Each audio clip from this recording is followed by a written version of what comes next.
Hello and welcome back guys to my channel. Today we are starting a new story titled, Where is the Justice? Written by, Kilu_bestboy, the link for the story is in the description, so let's begin. Chapter 1, Death of a Hero. All men are not created equal. This was the reality Izuku learned about society at the young age of 4. And that was his first setback. All Izuku ever wanted was to be a hero.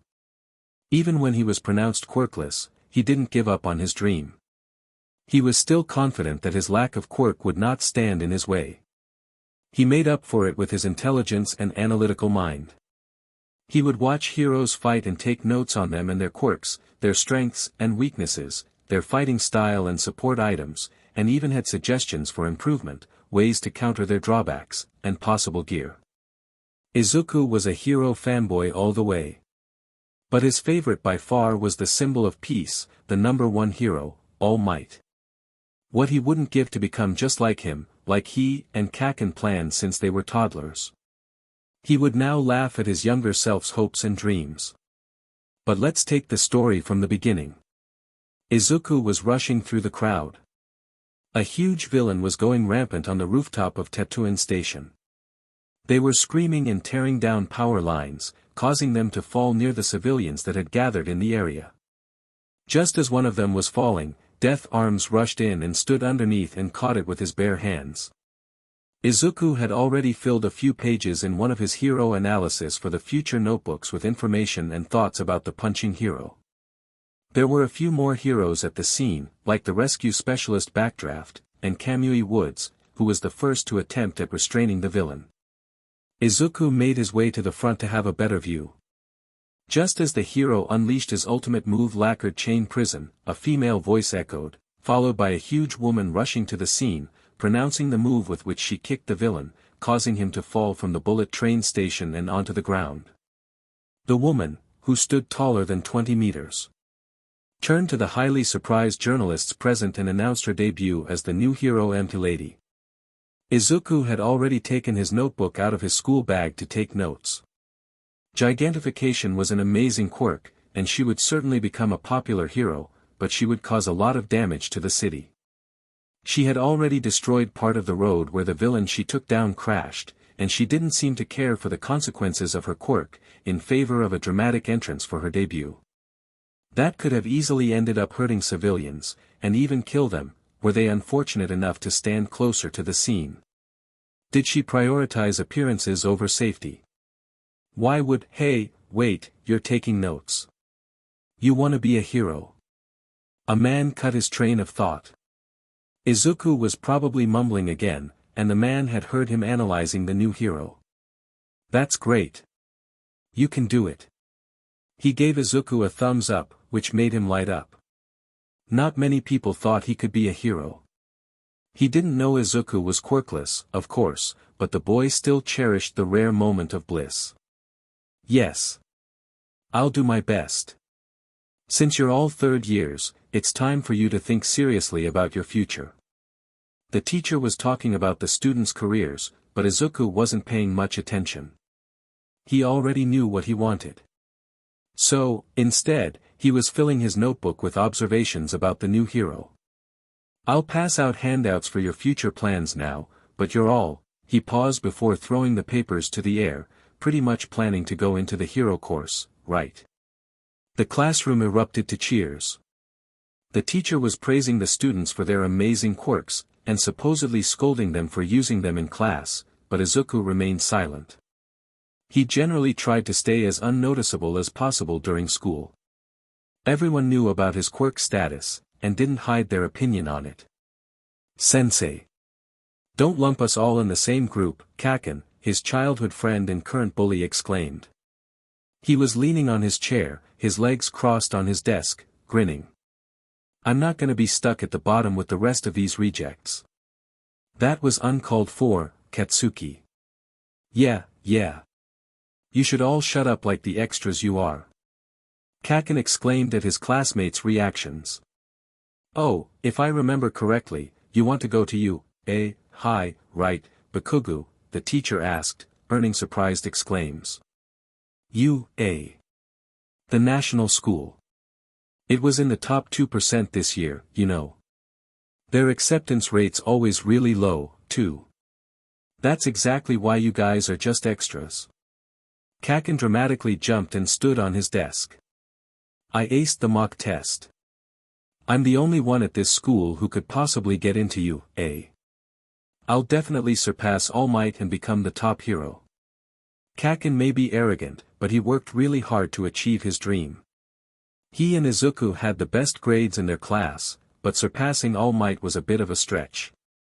Izuku had also gotten top marks on every test, too, but he was definitely not going to point it out. Oh, yeah, Midoriya wanted to go to you, too, right? Izuku wanted to crawl into a hole and hide for the rest of his days. His teacher had just signed his death sentence. Everyone was already laughing, but he knew that once class was over, he would get the true reaction of his classmates. So, he said nothing but correcting a person saying that he wouldn't get in just by studying. After all, there were courses other than heroics in UA, and Izuku was certain of his ability to get into the school. But that only made Kaken lash out and use his quirk to blow up Izuku's desk, causing him to fall from his chair. Just like always, the teacher said nothing about the blonde exploding stuff in the classroom. He had a heroic quirk, and no one would dare compromise his future as a hero. He was already dreading the moment the bell rang, and Kaken would once again call him out for his stupid unachievable dream. Izuku admired him, he really did. And he still called him a friend, even though he was starting to believe that wasn't the case anymore. Hey, Deku. His childhood nickname was one of the reasons why. It literally meant useless and unable to achieve anything. He started calling him that ever since he found out he was quirkless, after realizing it was another way to read the kanji in his name. At first, Izuku wanted to believe it was just a playful comment.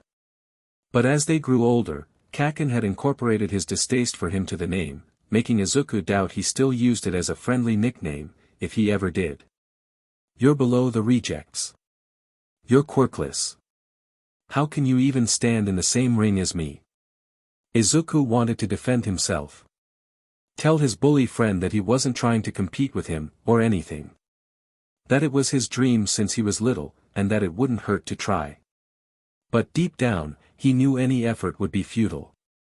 He had already tried to explain himself, change his childhood friend's mind, and it never seemed to work. So, he remained silent. He let Kaken rant about his uselessness, each word expanding the cracks in the glass separating his childhood friend from the rest of his classmates, his bullies. Kaken was different. He was going to be a great hero, if only he didn't cause Izuku so much pain. Pain that he made sure to bury, and make himself believe it wasn't there. As the bell rang, signifying the end of classes for today, Izuku started gathering his stuff, leaving his hero notebook for last.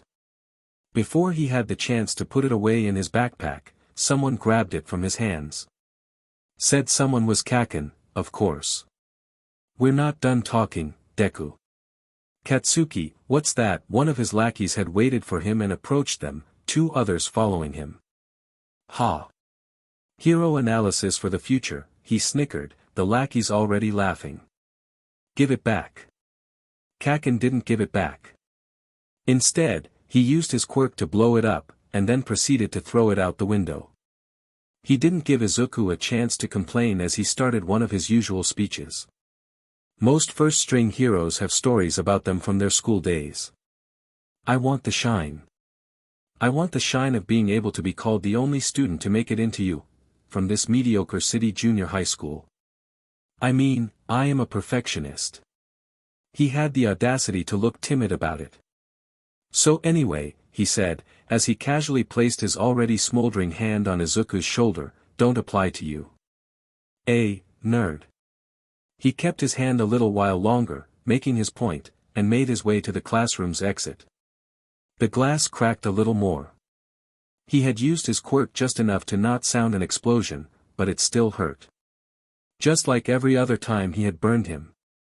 Izuku's body had more than a few starburst scars to prove it. He barely heard the lackeys commenting on his lack of response, calling him pathetic and delusional, when Kaken's voice reached his ears. If you want to be a hero that badly, there's a quick way to do it. Izuku didn't turn to face him. He didn't want to believe he would say what Izuku thought he would. Take a swan dive off the roof, and pray for a quirk in your next life. And just like that, the glass shattered. Izuku turned to face his bully. He finally accepted it. Suicide baiting wasn't something a friend would do, but he was met with a snarky grin and explosions popping of Katsuki's palm. Because he was Katsuki, not Kaken. He hadn't been Kaken in a long, long time. And Izuku only now admitted it to himself. There was no point in hoping for a friendship that hadn't been real for years. As he passed the school's koi pond, he found his notebook. It was drenched, and was littered in scorch marks. It was probably ruined, but he would try to salvage whatever he could and write a new one. His thoughts drifted to when the doctor revealed he was quirkless, his mom apologizing when he asked her if he could still be a hero. Ever since, everyone had told him the same thing, over and over again. He couldn't be a hero. His mom never said those exact words, but Izuku knew that's what she believed, too. Everyone did. He had started to believe so, as well. He made his way under the bridge on the way home, when he heard someone behind him. A medium-sized invisibility cloak, a sludge-like person got out of the sewer entrance behind him and engulfed him before he had the chance to run. He felt slime enter his mouth, getting in his airways. He clawed at the villain, trying to remove the fluid entering his body, overwhelming him, his eyes filling with tears. He couldn't breathe. He couldn't breathe. Thanks for the help. You're my hero, he heard the villain say. How ironic. The first person to tell him he was a hero, was the one who would end his life. So, this is how I die, he thought. There was a gush of wind, and he swore he saw the frame of his favorite hero right before passing out. The next thing he knew, he was gently being slapped in the face. Oh, good. I'm glad you're okay. Izuku screeched. It really was All Might. And he was screaming like he saw a ghost. Way to go, Izuku. Sorry about getting you caught up in my villain fighting. I don't usually make mistakes like this, but I was in high spirits on my day off in a new place. The hero's smile didn't falter as he explained. But you were a big help. Thanks. All Might was thanking him. What the heck? There was no way this was happening. He must be dreaming. I captured him safely. All Might held 2 plastic bottles with slime in it. He had apparently caught the villain with whatever he had in hand. Izuku was still getting his head around meeting his hero, and reached for his notebook that he dropped when the villain attacked him, but it was already signed. He didn't expect any less from the number 1 hero, and bowed, thanking him profusely, before a thought crossed his mind. All Might was getting ready to leave and take the villain to the police, and Izuku started to ask his question. But before he could utter a word, the hero had crouched and activated his quirk, ready to jump, and without thinking, Izuku grabbed the hero's leg as he took off in the air. Hey. Let go of me. All Might started pushing him off of him, but Izuku held tight. If I let go now, I'll die. That's true, I have something to ask you directly, he tried to say, and thankfully the hero understood. He landed on a nearby rooftop, and he already started to leave, leaving Izuku to gather himself, muttering about being out of time, when Izuku called after him. Wait. I wanted to ask you, even if I don't have a quirk, can I become a hero? Noon thought he could. He barely believed it himself. But maybe, if his hero told him his dream was possible, it wouldn't be just a dream anymore. His meeting with All Might. At the time, he couldn't even imagine how much it would change his fate. If only it was for the better. Because, with a single sentence, All Might shattered his dreams, and broke the dam that was holding his faith in the hero world. Chapter 2, We Gone Burn the Whole House Down, Can Someone Without a Quirk Be Like You? Izuku pinned his eyes to the ground as waited for the hero's answer. Without a quirk, Izuku was mumbling about always being made fun of because of his lack of quirk, but he had always thought that saving people with a fearless smile was really cool. As he glanced up to look at the number one hero, his eyes widened at the sight before him. In a cloud of smoke, the hero had disappeared, a skeletal version of him taking his place. Izuku couldn't hold back a scream of surprise. Why you're deflating. But this couldn't be All Might. This man was so skinny. He must be a fake. Izuku looked around, trying to find the real hero. I am All Might, the man said, no way. Izuku screamed again. All Might is fearless, he saves everyone with a smile, the man sighed. A fearless smile, huh? He sat on the ground before explaining his grave injury 5 years ago, from a fight that had almost cost him his life. How he could only work as a hero for 3 hours a day. How he had asked the incident not to be made public. I will save people with a smile. The symbol of peace cannot be daunted by evil. He clenched his hand into a fist. I smile to show the pressure of heroes, and to trick the fear inside me. So, heroes weren't invincible, after all. Izuku knew that, but he never expected the symbol of peace, the supposedly invincible hero, to mask his weakness and pretend he was the hero that everyone knew and respected. That Izuku looked up to. He felt pity for the hero. He imagined the pressure of being the symbol of peace while hiding such a weakness was bound to break his spirit, and make him suppress his own fear of failure. Still, he had lied to the whole world, and made himself appear as this flawless protector, put on a fake smile and spread the misconception that everything was sunshine and rainbows just because he didn't want to admit to himself that he was weak. Izuku finally understood that heroes weren't as perfect and admirable as society deemed them to be. As the heroes presented themselves to be. Pros are always risking their lives. I cannot simply say, you can be a hero without power. With those words, his appreciation for the hero evaporated. Any high regard that remained after everything Izuku had just learned turned to dust, along with his dream to become a hero. They were instead replaced by disappointment and something close to resentment. I see, All Might stood up and started walking away, blissfully unaware he had just shattered a 14-year-old's dreams. If you want to help others, then you could also become a police officer. They're often teased because they get villains delivered to their doorstep, but that is also a fine occupation. He stopped as he opened the rooftop's door. It's not bad to dream, but you also have to consider what's realistic, Shounen.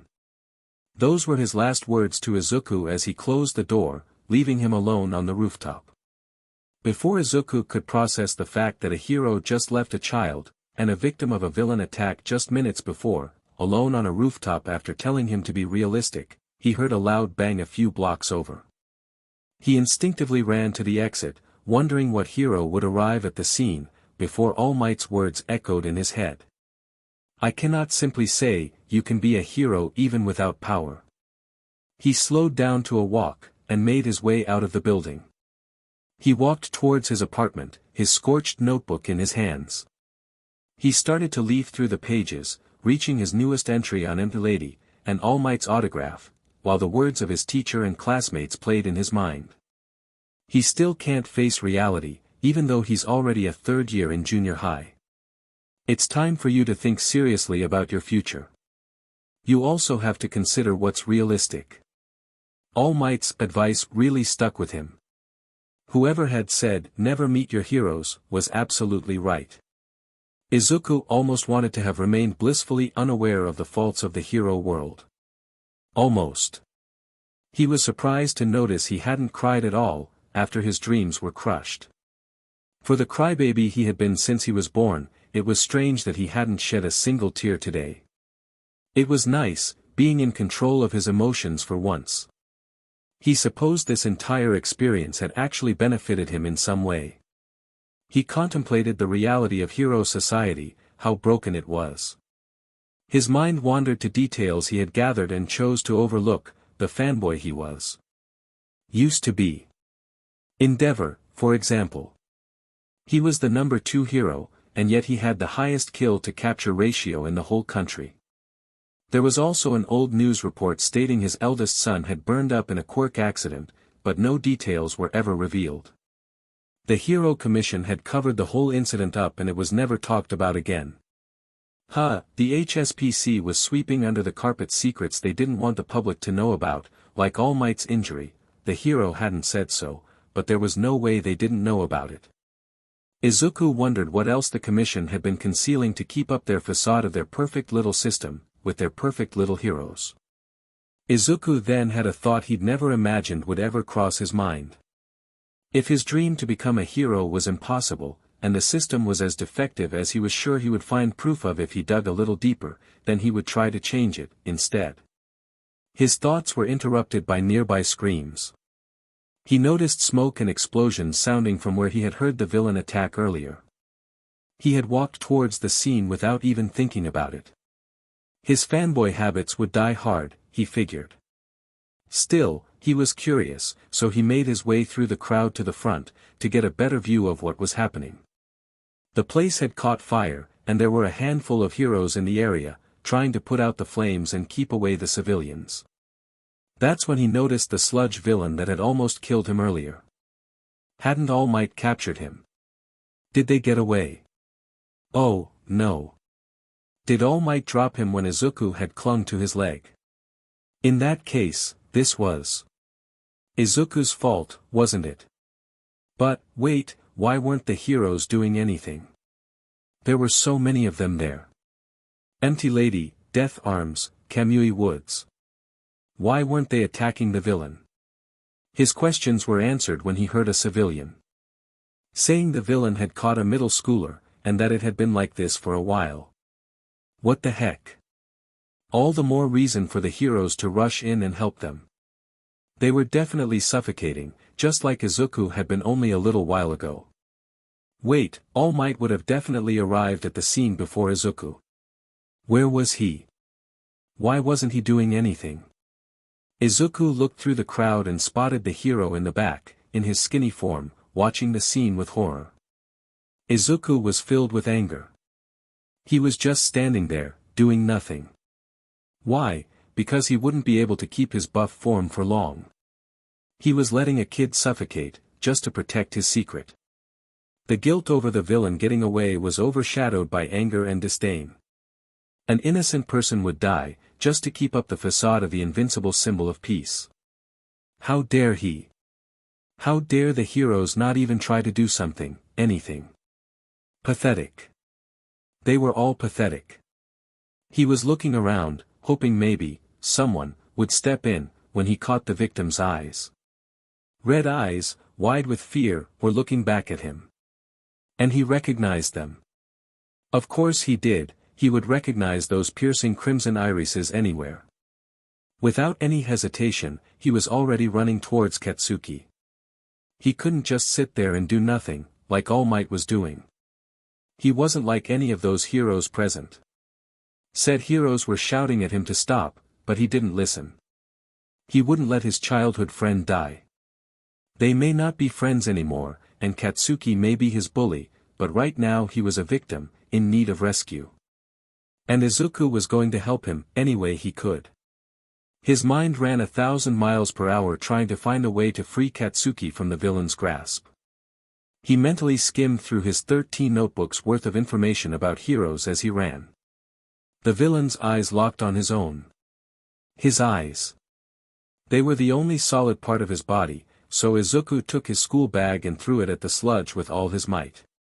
In hindsight, it wasn't a lot, but it was enough to hit his target and loosen the grasp he had on Katsuki enough, so the boy could breathe. As he gasped for air, Izuku started clawing at the villain, trying to remove any amount of sludge to reach the blonde and free him. "Why are you here?" he said in between coughs. "My legs moved on their own. You looked like you needed help, and I couldn't stand there and watch while the heroes did nothing." Izuku shouted, before a powerful gush of wind blew from behind him. "I really am pathetic." All Might was then standing in front of him. "Even though I admonished you, I wasn't putting what I said into practice." "No, you weren't." He grabbed Katsuki's arm that had managed to get free from the sludge. "Pros are always risking their lives.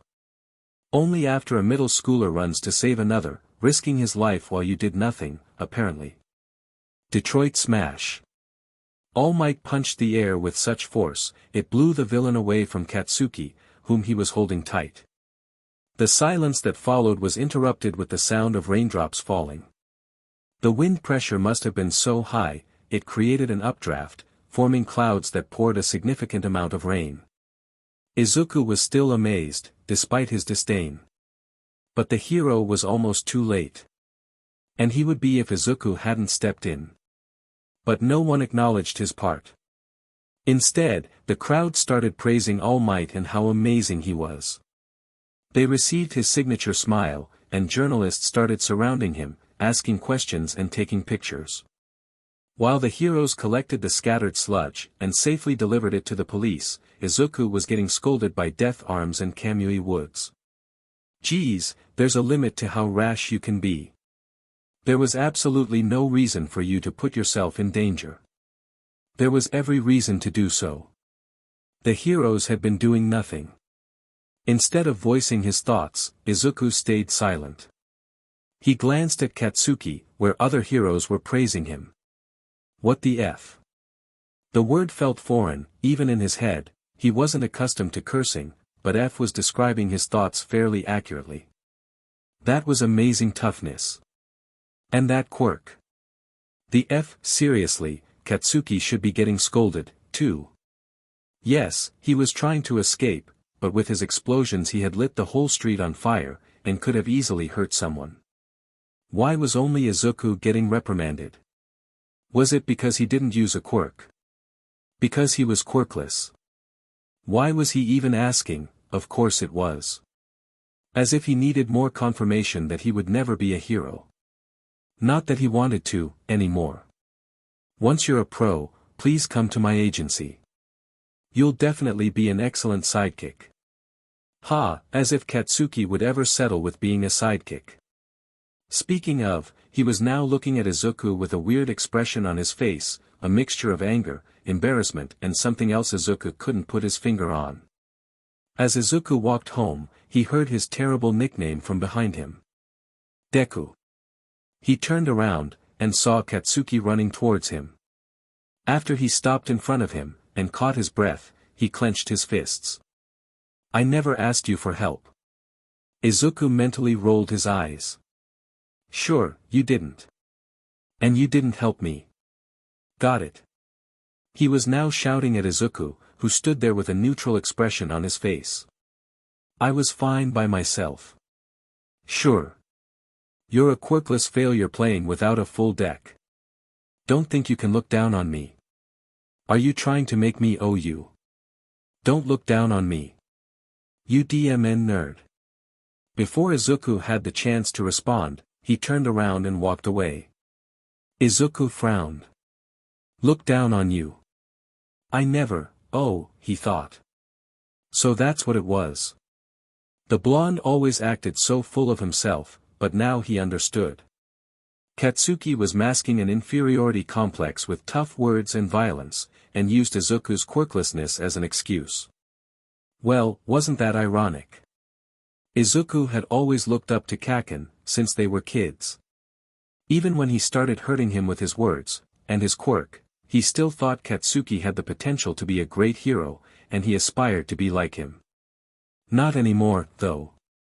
Izuku was even starting to doubt Katsuki's ability to be a hero. When he finally accepted that his childhood friend had turned into his bully, wow, that was only a few hours ago, so much had happened, it seemed like an eternity ago. He was starting to think that if he continued behaving this way, not only to Izuku, but to anyone, how could he be considered heroic? Just because he had a cool quirk. That wouldn't be enough in the long run. Then again, Izuku had lost his admiration for heroes, so it didn't really matter. If Katsuki made it, he would just be another piece of the Hero Commission's puzzle of dishonesty and corruption. Just as he was about to turn around and head home, Izuku heard the familiar booming voice for the millionth time that day. I am here. All Might appeared in his buff form, running towards Izuku. All Might. What are you doing here? You were surrounded by reporters until just now, the hero laughed. Getting away from them was a piece of cake. Why? He flexed his muscles in a dramatic pose. Izuku mentally rolled his eyes.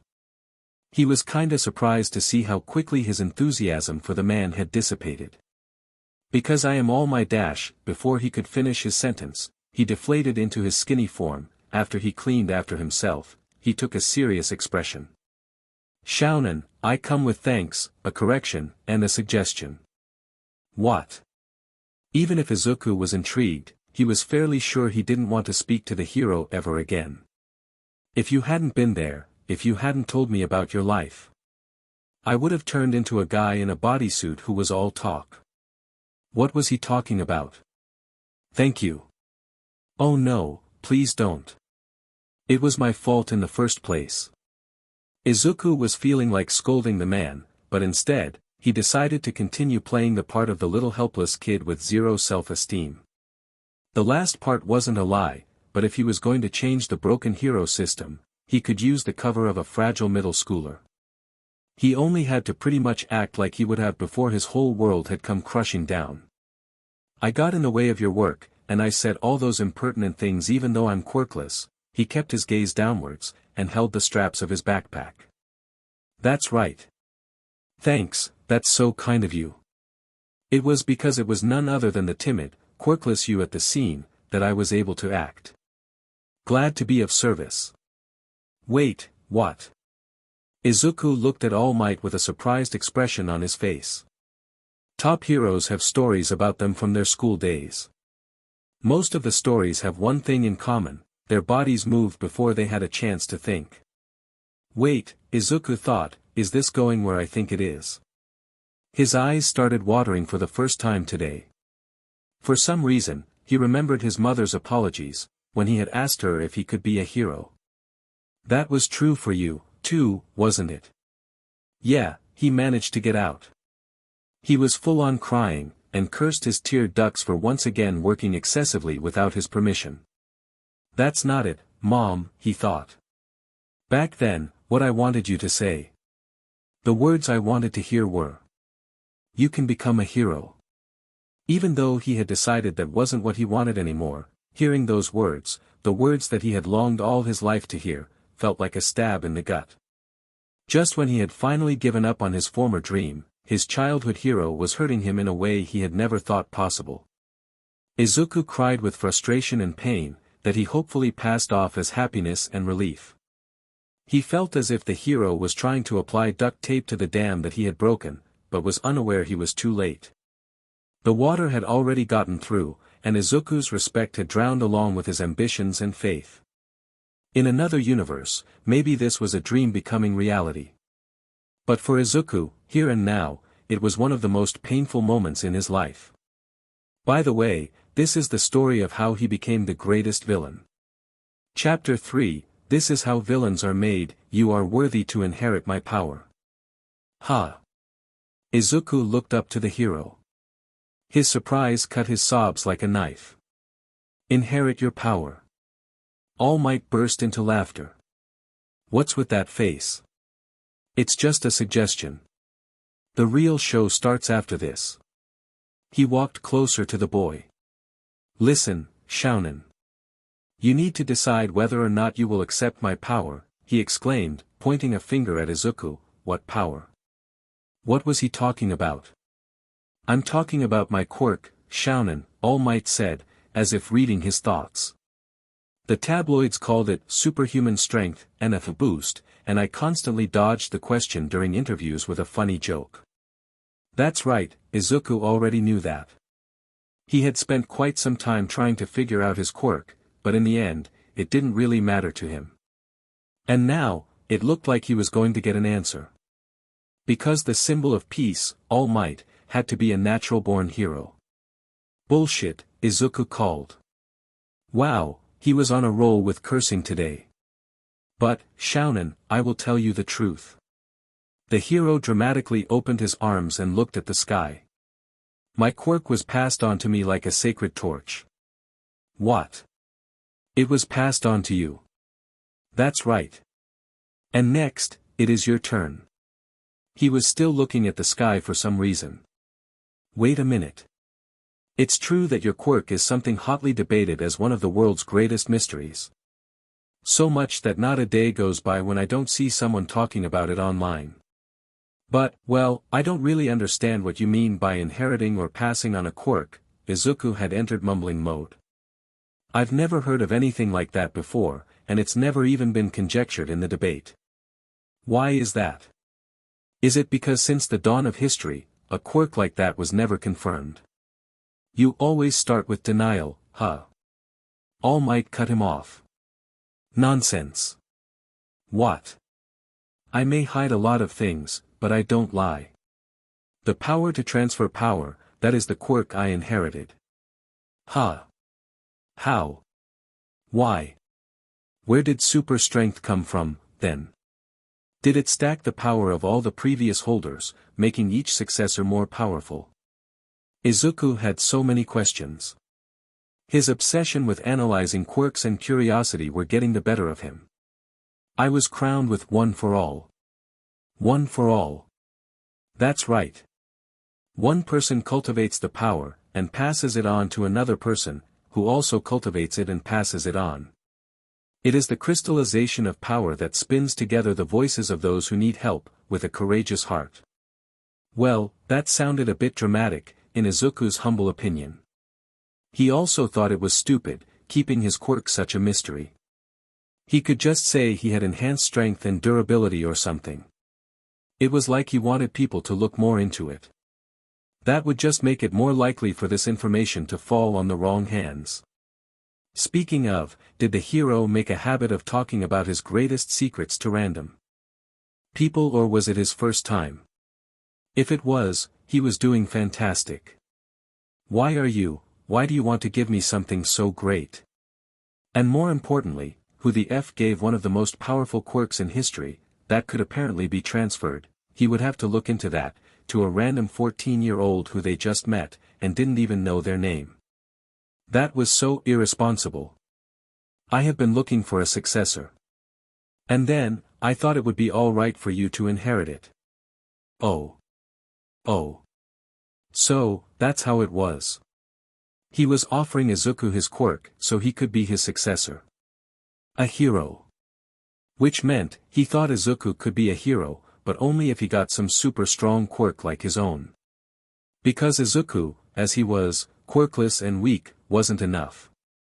Also, All Might had been looking for a successor, and he chose AF random kid he'd found who, after he crushed his dreams and left him alone on a rooftop, had done his job for him, and offered him a quirk as a pathetic excuse for an apology. You are just a quirkless hero fanboy, thanks for the info, but you were more heroic than anyone else back there. Izuku didn't agree. He didn't do it to be heroic. He saw no one was helping and took initiative. It was just common sense. Someone had to do something, and he couldn't just stand there and watch. All Might said that word again, though. He thought Izuku had a hero's heart. But he wasn't good enough. Not as he was, and he never would be. Anyway. It's up to you, the man rubbed the back of his head. What will you do? Did he really expect someone to take right then and there such an important decision? It seemed such a spontaneous decision in All Might's part. Izuku wanted to slap his forehead. And he still hadn't asked Izuku his name. Not that it mattered. He didn't want to be hero anymore. He wouldn't need a quirk to achieve his dreams. He was about to decline, when a thought popped into his head.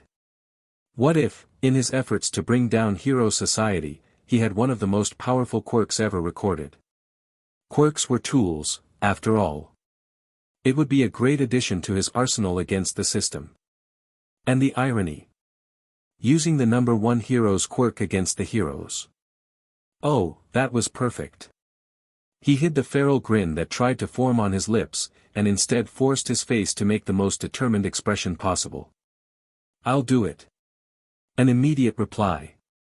That's what I thought you'd say. Of course he did. Hey. This is such a comfy fridge to sit on. If only you could move it even a little. Well, I mean, you weigh 274 kilograms, right? Izuku looked at the hero in exasperation from the ground. No, I lost weight, so I'm only 255 kilograms now, in this form. Izuku sighed. Anyway, why am I dragging trash at the beach park? It was 5 a.m., 2 days after Izuku accepted to inherit the hero's quirk. All Might had brought him to Dagoba Beach Park, that was more of a trash dump than a beach. It had been like this for at least a few years, apparently. Because of the sea currents, objects drifted there a lot, and people took advantage of that to hide their illegal dumping, resulting in mountains of trash. All Might thought it was the perfect training for him. He explained that One for All was the fullest physical ability of many people gathered into one, so an unprepared body could not inherit it fully. Izuku, small and weak as he was, would not be able to withstand the quirk's power, and his body would explode. So first, he would need to train his body to be able to handle the quirk. He wondered if All Might had to go through a similar training or if he had already been able to receive it. The number one hero added that this wasn't the only reason they would be cleaning up the beach. He said that heroes these days were all after the showy stuff, shocking, when originally, being a hero meant doing volunteer service. So, cleaning the beach to its former glory would be the perfect first step to becoming a hero.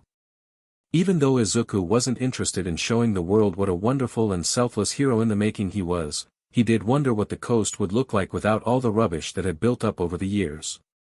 For some reason, before he explained all this, the hero had sat on a fridge and ordered Izuku to drag it across the beach, to the truck he had gotten to transport all the trash away. The boy thought it would be counterproductive, trying to drag such heavy weights on the first day of training. He hoped it was just to show him what he would end up being able to do, towards the end of the 10 months leading up to the UA entrance exams. Midoriya Izuku, he had finally asked his name. You want to go to UA, right? Time to put on his fanboy persona. Yes, because that's where you went. So, if I'm going to go to a hero school, he smiled softly, as if he couldn't wait to follow the hero's footsteps, I thought it would definitely have to be you. You really are a fanboy, the man laughed. But I've told you this before. It's not something you can do without a quirk. It's sad, but that is what the reality is. Gee, thanks for reminding me, Izuku thought. As if it didn't break my spirits the first time you told me. UA is the hardest hero course to get into, All Might continued. In other words, I have to complete my vessel until the entrance exam, Izuku concluded. That's where these come in, he held a stack of papers in his hand. Where was he hiding those? He called it his aim to pass, American Dream Plan. In other words, a training plan, meal plans and sleep schedule included, for Izuku to follow, so he could get his body ready for receiving his quirk in time. Izuku would have to make a few adjustments, and overall, as he skimmed through it, it seemed really hard, but not impossible. A genuine smile formed on his lips. He was finally working towards an achievable goal. It wasn't his real one, getting in the prestigious school, but it was a great first step towards his ultimate goal. He didn't have a specific plan for overthrowing the system yet, but that could wait. Getting his hands on the symbol of peace's quirk was a solid first stepping stone. And so, his 10 months of hell began. He started with cleaning the beach, one piece of garbage at a time. Contrary to All Might's plan, he didn't begin with random heavy objects, but worked his way through, from small trash, to old tires, to boxes and containers, to electrical devices, and so on. Sometimes, he really wanted to shoot All Might with a bazooka. Like when he told Izuku to push a whole car during his first month of training. Or, when he would kindly remind him that he would never pass the exams if he went on like this being falling to the ground from exhaustion a few times, or shouting at him when he couldn't lift weights too heavy for that particular part of his regime. It was great exercise for honing his acting skills. Even when he wanted to shout at the hero for breaking him, when he wanted to scream his guts out every time he reminded him how his quirklessness was a temporary handicap, and basically any time he wanted to hit his face with the perfectly fine frying pan he found at the beach one day, he kept his soft, goofy, and loving expression on his face. He would keep up his hero fanboy facade, an aspiring hero in the making, and not a manipulator who just wanted to steal a powerful quirk and slither his way into the very hero society he wanted to bring down. It seemed to work. His mom didn't seem to notice any difference in his behavior, apart from his constant tiredness, and his requests for training equipment and martial arts lessons. At first, he thought beginning any other type of training would make him collapse during the first few months. Since the hero was only preparing his body, however, he would end up going to the entrance exam bulked up, but with no fighting experience whatsoever, and a quirk he would have no time to learn how to use. So, he signed up for classes that would teach him close combat, both evasion defense and striking techniques, as well as using some kind of weapon, since he wouldn't be able to use his quirk frequently while his body adjusted. His weapon of choice was a staff. He was also inclined to use knives, but that could wait until after the exam, when he wouldn't have a deadline that his literal future and new purpose depended on. His training also included swimming laps on the beach, lifting weights, running figurative and literal marathons. He had scheduled almost everything, so he didn't overwork himself, but would consistently level up the difficulty in everything he did, and balance his training with all might in his Aikido classes. One time, he made the mistake of working on his schedule during class. He ended up mumbling for a few minutes before he got hit on the head by his teacher for disturbing the class, hard enough to bang his head on his desk. That was literal child abuse, but he was quirkless, so he couldn't say anything, or he would get in trouble. Instead, he ignored the teacher's joke about his encounter with the sludge villain making him go crazy and delusional about making it to you, as well as his classmates' laughter and mean comments. He just kept a neutral expression on his face and apologized for the noise before returning to his notes, surprising his class. Katsuki wasn't one of the kids making fun of him, though. He had turned quiet after the sludge villain incident, and Izuku would often catch him silently watching him, with a somehow softer version of his usual scowl. Katsuki seemed to be getting irritated at his new apathetic demeanor during school, or maybe at the lack of his usual whimpering and nervousness, Izuku wasn't sure. In any case, he would just scoff at his lackey's stupid jokes, to which Izuku had mastered the art of not giving AF and would either completely ignore them, or occasionally deadpan at them, which always shut them up. It was incredibly funny to watch. During summer break, he had gained a significant amount of muscle mass, enough to be noticeable under his summer school uniform. On the first day back to school, Katsuki cornered him at lunch break, during which he was usually left alone. Deku. He walked up to Izuku's desk, usual scowl in place, his lackeys right behind him, as Izuku took out his bento box. He had also done extensive research about his diet, and his mom, seeing him determined, had agreed to help him, cooking for him according to his meal plans. Izuku looked up as his childhood friend leaned over his desk. He waited for him to begin his rant or whatever he wanted, a neutral expression on his face.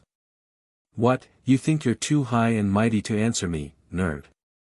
Izuku wanted to wipe off that stupid grin off of his face with a cheese grater. Instead, he sighed and spoke calmly. "What do you want, Katsuki?" He almost laughed at his baffled expression. He hadn't called Katsuki by his name in years. It was hilarious how the blonde almost didn't realize he was referring to him. His confused expression turned into an angry scowl. He grabbed Izuku by his shirt and brought him closer to himself, ruby eyes staring into emerald ones. It was almost like he was trying to break through his masquerade, decipher a puzzle that seemed impossible to solve. "What, do you think you're better than me? You look less like a twig and you think you can be a hero now, or something, huh? You're nothing, Deku. You'll never surpass me." He unclenched his fist and jabbed at Izuku with his fingers as he made his point. "You will always be a weak, quirkless loser. You'll never be better than me." Izuku sighed again. "You know, not everything is about you, Katsuki." He took advantage of his classmate's stunned reaction to push away the hand in front of him.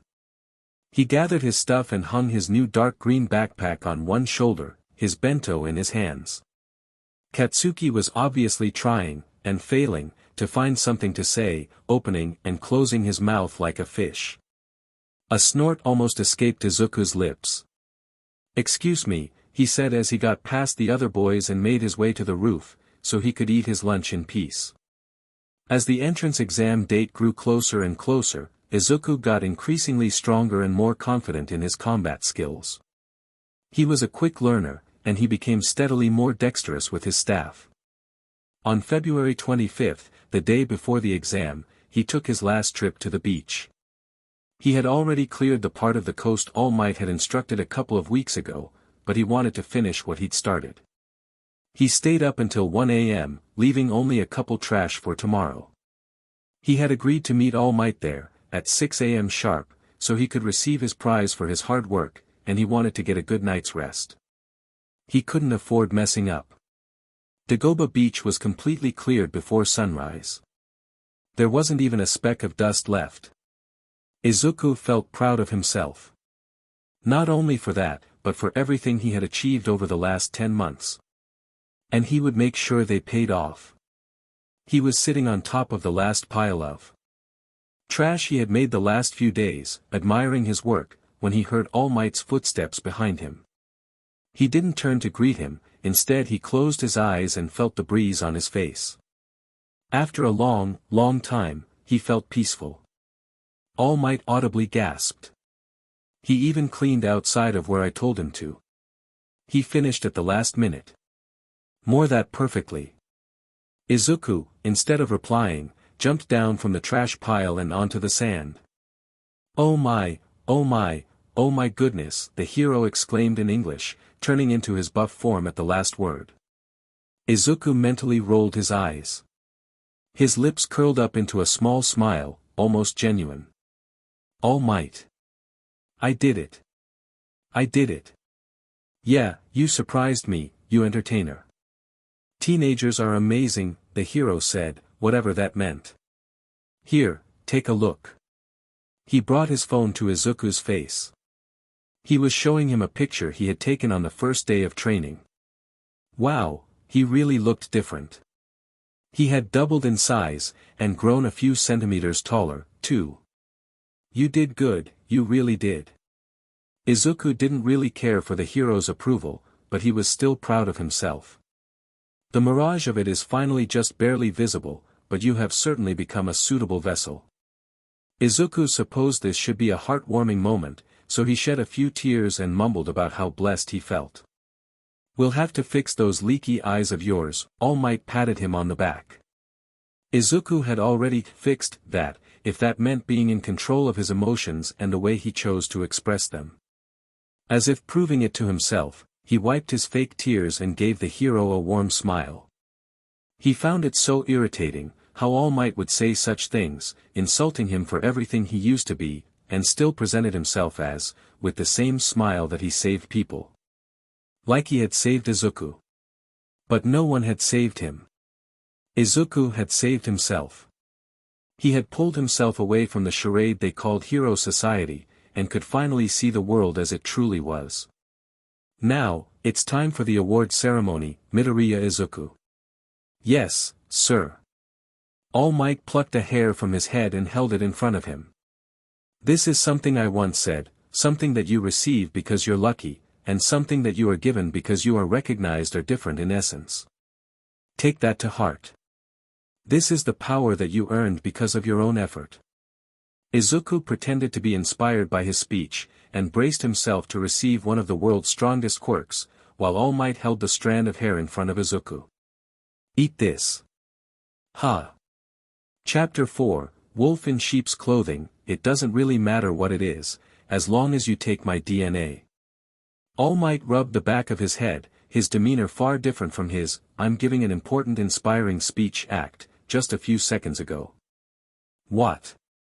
Now, there's no time. You'll be late for the exam." He seemed ready to start chasing Izuku if he fled from the situation or something. "Wait, why a hair? Isn't a drop of or saliva enough?" "Well yes, I'll go with, then." The idea of trying to swallow a hair and it getting stuck in his throat made him shiver. As he approached the high school entrance exam location, he let his mind wander. In the end, he didn't have time to test out his new power. He wasn't feeling any different, though. He started doubting he even received it. All Might had said it would take 2 to 3 hours to start feeling something. He also noted that since its vessel was made in a hurry, when he used it, he should be prepared for the physical repercussions it would have on his body. He would find out later, he figured. Out of my way, Deku. The familiar voice sounded from behind him. I'm not even close to you, but... Don't stand in front of me. I'll kill you. Katsuki didn't even stop as he passed by him and went inside the building. Weirdly enough, apart from that one time after summer break, he hadn't done anything to him since the sludge villain. Sure. Good luck, Katsuki, he said, not expecting a response, and followed him inside. As he made his first step however, he tripped over his feet. Oh, F me. He was holding his backpack straps with his hands, and he wouldn't manage to stop his fall in time. Instead of falling on his face however, he found himself floating above the ground. Ha! Are you all right? A sweet voice sounded next to him. A pretty girl with short brown hair and pink cheeks smiled at him. She set him straight and touched her fingers together. 5-point activation quirk. It's my quirk. Sorry for using it without asking first. But it'd be bad luck if you fell, right? She gave him a cute smile that would have probably made him trip over his words. If he could even speak at all, was he attracted to girls? He gave her a polite smile in return. You're right, thank you. You're welcome. Aren't you nervous? Haha, yeah, he really was nervous, and he actually made it seem like it, too. Let's do our best. See ya. She waved at him and jogged inside. He followed, making sure not to trip again. He passed the written portion of the exam with flying colors. He was beyond prepared, having aced the mock tests more than a year before. The last question on the test was to write a small essay on why they chose to be heroes. He barely kept a snort when he read it. He bullshitted his way through, and ended up writing one of the most inspiring speeches he had ever heard, if he said so himself. He was done before everyone else, and even had half an hour to spare, so he went through all his answers one more time, handed his papers and took a stroll before it was time for the hero course applicants to gather in the exam orientation room for the practical exam. After everyone was seated, Izuku and Katsuki were placed next to each other. Since they were from the same middle school, the overhead lights turned on, and Present Mike began the introduction. For all you examinee listeners tuning in, welcome to my show today. Everybody say, hey. No one responded, resulting in an awkward silence. What a refined response. Mike resumed his dramatic mannerisms. Then I'll quickly present to you the rundown on the practical exam. Are you ready? Yeah. Once again, silence ensued. Izuku, a year ago, would have freaked out over meeting the voice hero, never mind all the teachers at you, being pro-heroes.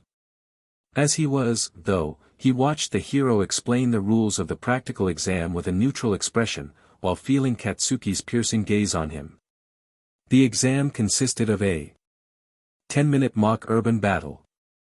Each person had on their application card the battle center they were assigned.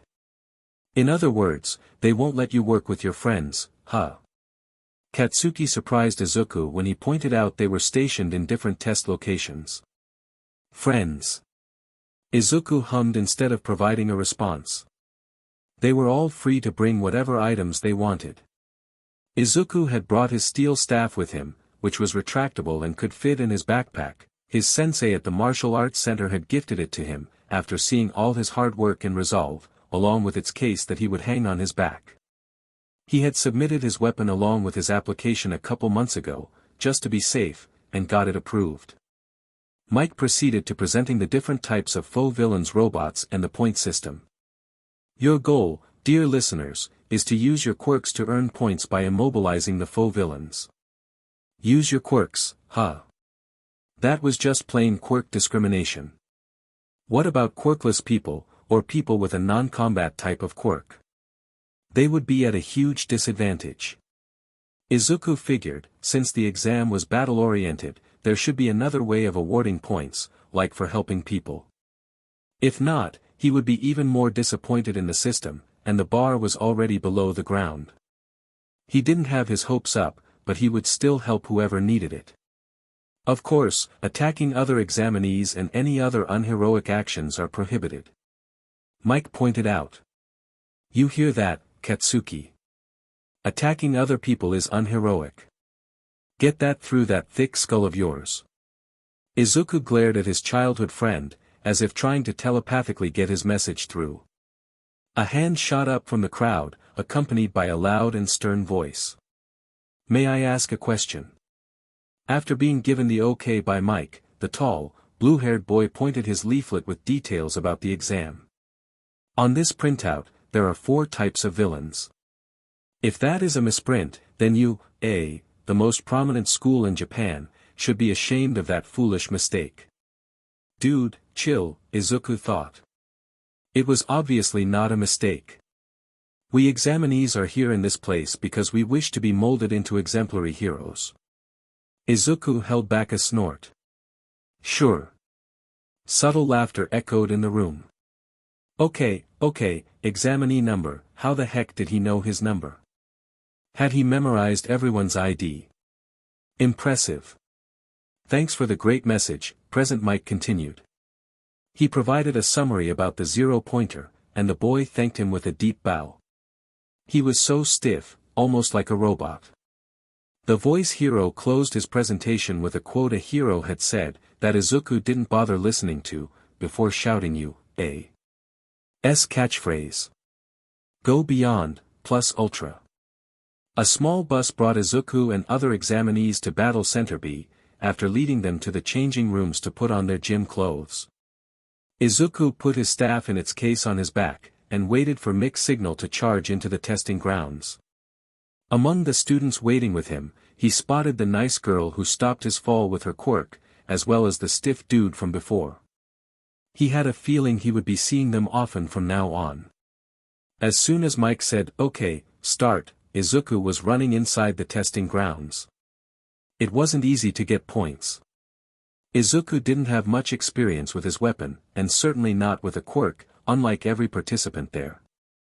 Still, he did his best to destroy the robots he found with his steel staff, and helped every person he thought was in danger or injured.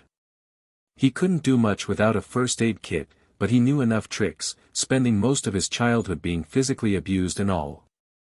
After Mick's voice announced the 8-minute mark, at which point Izuku had counted 20 villain points. As he turned to a main street from the alley where he was catching his breath, the ground started shaking, and explosions sounded, not far from where he was. A gigantic robot appeared, that he recognized as the 0-pointer.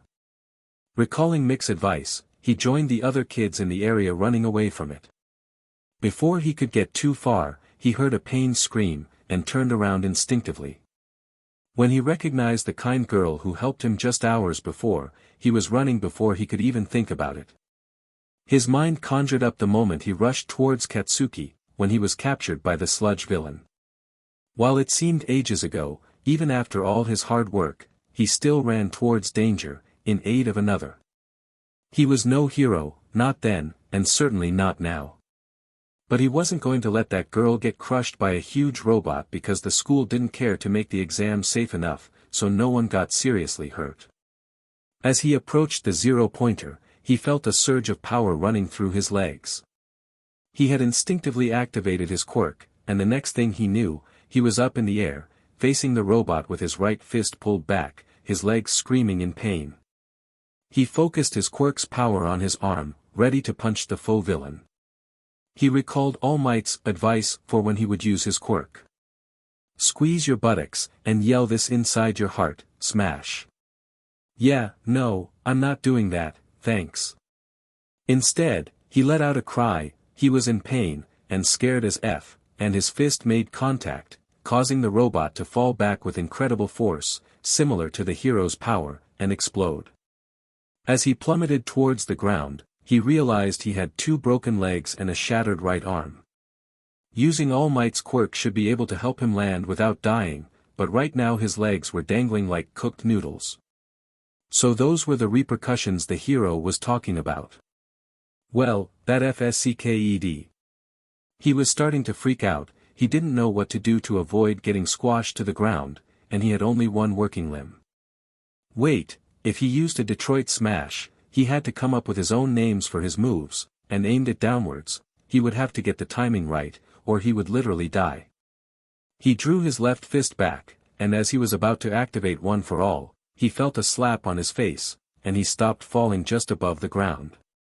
He heard a weak release before closing the distance with the asphalt, landing on his face.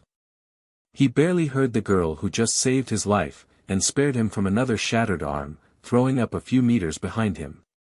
Present Mike announcing, "Time's up," was the last thing he heard before he passed out from the pain. It was a week later, and he still hadn't received a letter from you. Izuku wouldn't say he was getting nervous, but he was a little restless, wanting to know the results of the exam. Recovery Girl had come to the exam grounds once it was over, checking the kids for any injuries. She used her quirk on Izuku, and he regained consciousness shortly after. He received an earful for being so careless, but he felt too tired to actually listen. He headed home and fell into a mini coma.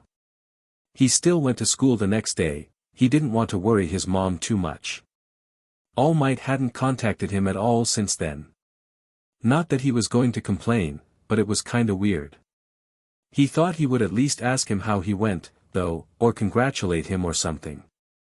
Izuku was currently sitting in the living room, casually lifting weights with his right hand and scrolling through social media with his left, when his mom entered the room calling his name frantically. "Izuku! It's here!" "It came," she shrieked, showing him a white envelope with a red stamp of the school's insignia on it. He played the part of an overly anxious applicant who was about to find out whether he got in his dream school, and took the heavy envelope to his room. Inside it was a small disc that started projecting a hologram as soon as it got placed on his desk. He was greeted with All Might's face, who declared loudly, "I am here as a projection." Izuku groaned. Why him of all heroes? "Wait, what did he have to do with you, eh?" "I had to do some paperwork that took some time, so I couldn't contact you." "I'm sorry." "Oh no, the tragedy." The hero proceeded to explain he was the newest faculty member of you. God f damn it, and started to say something before someone behind the camera told him to wrap it up. Couldn't he just tell him up close? Couldn't he make a simple phone call to his successor? All Might then announced how Izuku had passed the written exam with top marks, and had gotten 20 villain points on the practical exam. 20 points would not be enough for you to pass, if that were the only points you got. I knew it. Izuku thought. The exam did award points of heroism or being selfless or whatever. If only they actually told them that, or at least insinuated, so kids like him would not be discouraged for being quirkless or having a non-combat quirk. Izuku was sure many students would feel like they weren't even given the chance of proving themselves. Quirkist Society. All Might played a recorded video on the screen, where the nice girl showed up, explaining she went to the teachers right after the exam to negotiate. All Might was being overly dramatic during the whole explanation, and Izuku did his best to ignore him. "Excuse me, the person with curly hair and freckles, you know who I'm talking about. Is it possible for me to give him some of my points?" "What? Why?" "He lost enough points because of me. He attacked the 0-pointer when he could have been earning points. He saved me. So please." All Might stopped the video. In addition to now having a quirk, what the F, dude? Why would you say that in front of the camera crew? Do you want people to know your secret? Your actions spurred others to act. The entrance exam was not graded only on villain points. He resumed the video, where Present Mike explained to the girl, he needed to know her name and thank her, that she could not give him her points, but there was no need anyway, before the number one hero took the floor. How can a hero course reject people who save others and do the right thing? I don't know, All Might, how do hero schools let quirkists become pros? This is a job that requires risking one's life to put that into practice. And so, we use rescue points. On the screen appeared the examination results, his name on the top of the list, showing 20 villain, and 80 rescue points next to it. Katsuki's name was underneath his, with 77 villain points, and no rescue, shocker. The blonde was going to be so sad when he saw this. Izuku snickered. This was the first time he bested Katsuki at something, and it was not going to be the last. Midoriya Izuku. You received 80 rescue points, for all your heroic actions during the exam, gaining first place with a total of 100 points. Uraraka Ochiko also got 45 points. You both pass. Izuku smiled. The girl, Uraraka, deserved it. Come, Midoriya Shounen. This is your hero academia. Izuku grinned. Lovely. Chapter 5, The Red Means I Love You. The day after receiving his acceptance letter, Izuku met Small Might, that's what he had decided to call the man when he was in his true form, on Dagoba Beach so the hero could congratulate him up close. All Might said he hadn't told the school about his connection with Izuku, making him want to deadpan so hard.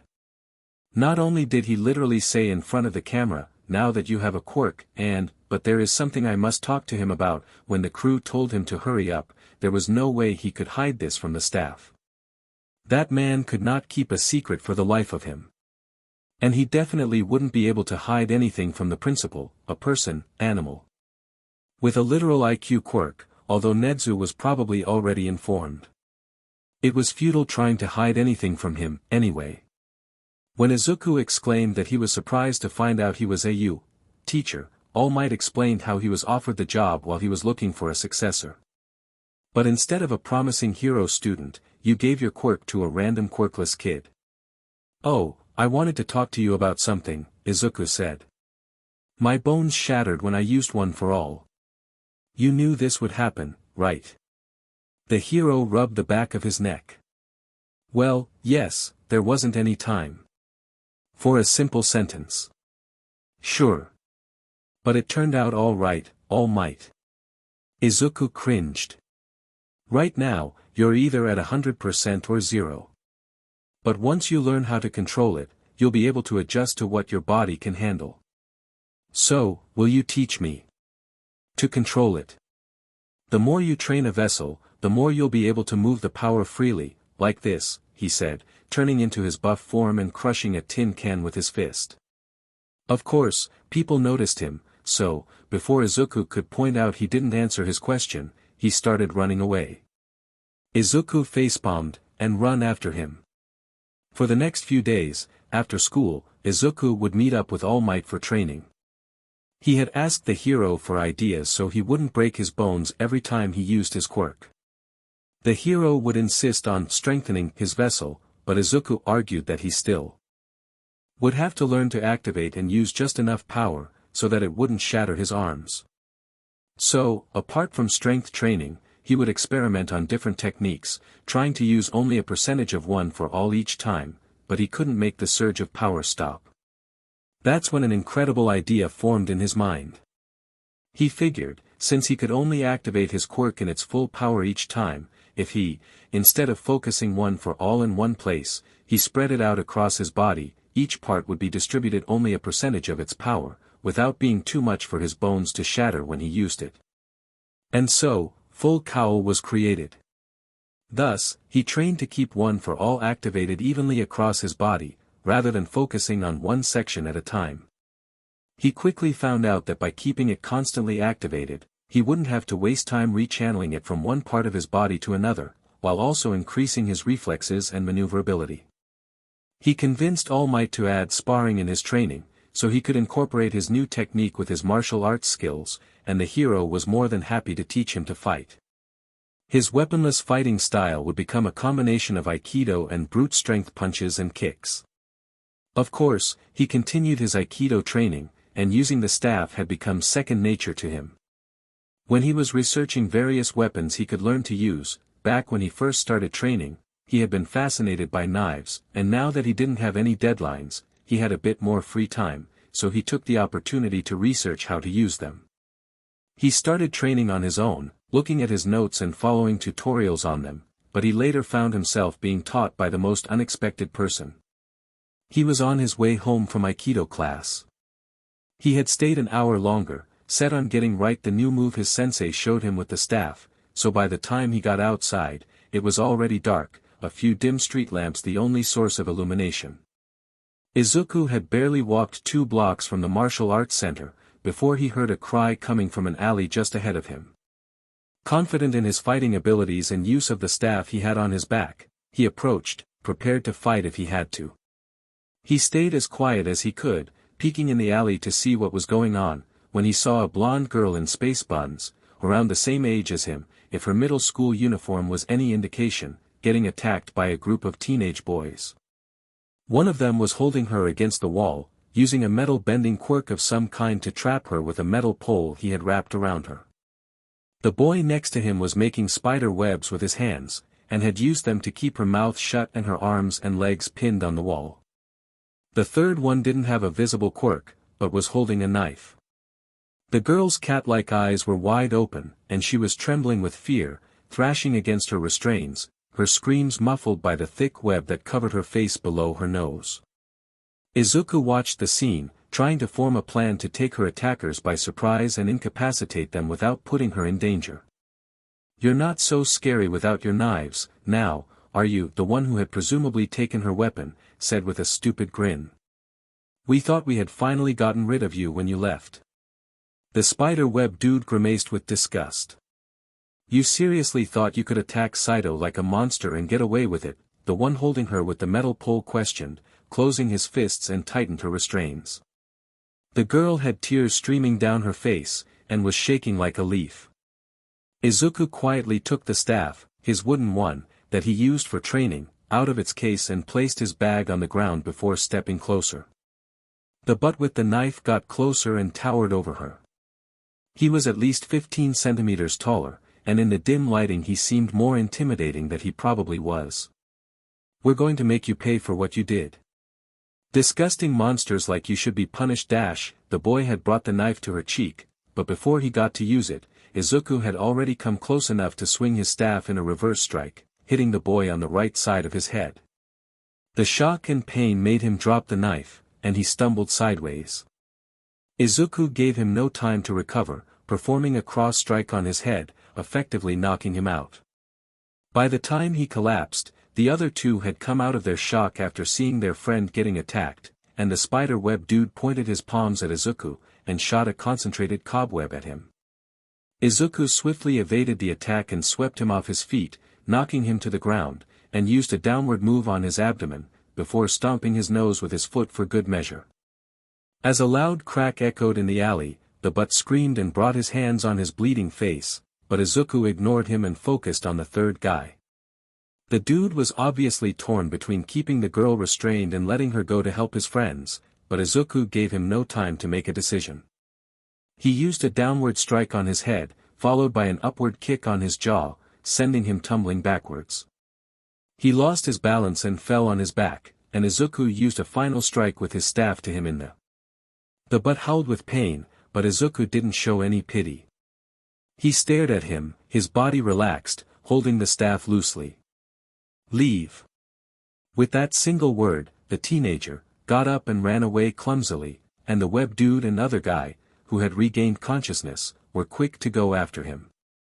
They didn't dare utter a word as Izuku followed them with his eyes until they got out of sight. Izuku then placed his weapon on the ground and turned to the crying girl. The pole that was keeping her against the wall had loosened and fallen down when Izuku attacked the dude with the metal bending quirk, and she was now sitting on the ground, the web on her face removed, her dropped knife in her hand. Izuku put his hands in the air, to show he had no ill intent, and slowly approached. "I am not going to hurt you. I just want to help. Are you hurt?" He crouched on her level and kept his hands in front of him, but made no move to touch her. "Why?" She was trembling, but the hand that was holding her knife was surprisingly steady. "I saw those guys attack you, and I couldn't sit back and watch," he answered simply. "So, what? You decided to play the hero?" She scowled, repulsed, baring her teeth. Her canines were pointed and sharp, matching her cat-like slit irises. Her yellow eyes were glaring at him, but Izuku could tell she was afraid. Another kid failed by the heroes, he thought. He could relate deeply, and didn't hesitate to show it. He let out a humorless chuckle. I am no hero. That seemed to take her by surprise. Then why did you help me? She questioned, narrowing her eyes. Like I said, you looked like you needed it. I was there, and could help, so I did. A few moments passed in silence as she contemplated his answer. Finally, she dropped the knife and lifted her shirt enough to show a bruise forming on her prominent ribs, a cut just underneath them. The JRK who trapped me with the metal squeezed it a bit too much. I think my ribs are cracked. Izuku asked if he could take a look, explaining he had some experience with tending wounds, and after receiving a nod, he poked her ribs lightly. She hissed but otherwise didn't complain. I don't think they're broken, but they will be bruised for a couple weeks. He got up and took his first aid kit out of his bag. He always carried one with him, even though the bullies at school had stopped attacking him months ago. He cleaned her cut and wrapped her torso with some gauze, before giving her some painkillers and a bottle of water to wash it down. She accepted, and slowly started returning to what Izuku assumed was her usual cheerful attitude. My name is Toga Himiko, she introduced herself, a small smile creeping on her face. I'm Midoriya Izuku. Nice to meet you, Toga-san. Call me Himiko. And I'll call you Izuku-chan. You're very cute. Izuku's ears turned a bit red, and returned her smile with one of his own. Thank you, Himiko-chan. You're very cute, too. You have a lovely smile. Apparently, that was the right thing to say, because her eyes went wide, gleaming. Her cheeks were painted rosy pink, contrasting her otherwise pale face. Her smile widened, more than what one would consider the usual amount, her canines in full display. Izuku wondered if they had anything to do with her quirk. You really think so? People usually say it's creepy and disturbing. Especially when, she said sheepishly. I do, it's really cute. Does drinking have to do with your quirk? He asked with genuine curiosity, which she seemed to notice. Her eyes lit up even more and started nodding as she shook with excitement. Yeah, I can transform into anyone. But I don't just drink it to use my quirk. Izuku thought that Himiko had probably been deprived of her needs many times. She looked like she was contemplating something, before looking at Izuku with a pleading face. He was taken by surprise, and Himiko seemed to regret her words. She was now clutching her knife, and avoided eye contact, probably expecting Izuku to freak out and call her disgusting. But the ex-hero fanboy knew all about quirks, and she was probably asking not for the fun of it, but because she actually needed it. Sure. How much do you need? He extended his arms in invitation. She jumped, baffled with his response, and furrowed her eyebrows, disbelief and hesitation obvious in her eyes and body language. It's okay, really. You need it, right? He insisted. She nodded, and a few moments later she drew a cut on his forearm, and began. Izuku watched with fascination. When she was finished, he wrapped his hand with some gauze and drank some water. He might be a bit lightheaded for a few hours, but it didn't bother him. You probably don't get much, do you? He gave her a small smile in understanding. He may not have grown up with a quirk, but he knew all about quirk discrimination, and Himiko's case was no exception. Tears started gathering at the corners of her eyes. No, I don't, even though I didn't need it before my quirk manifested. Himiko hesitated. Izuku tilted his head, silently telling her to speak her mind. When I was little, I found a dead bird on the yard and brought it to my parents, because I thought it was pretty. They thought it was disturbing, and took me to quirk counseling to fix me. She played with her knife while explaining. It didn't work, obviously. They thought they could make me normal, and behave. I pretended it worked, and would drink from animals secretly. But as I grew older, it got even more difficult to pretend I was the perfectly normal and well-behaved little girl they thought I was. Izuku hummed, and urged her to continue. One time, a friend of mine got hurt, and I sced her injury. I thought it was normal. But when my parents found out, they said I was rotten to the core. That they created something inhuman. I didn't understand what I did wrong, and they would just yell at me, asking why I couldn't be normal.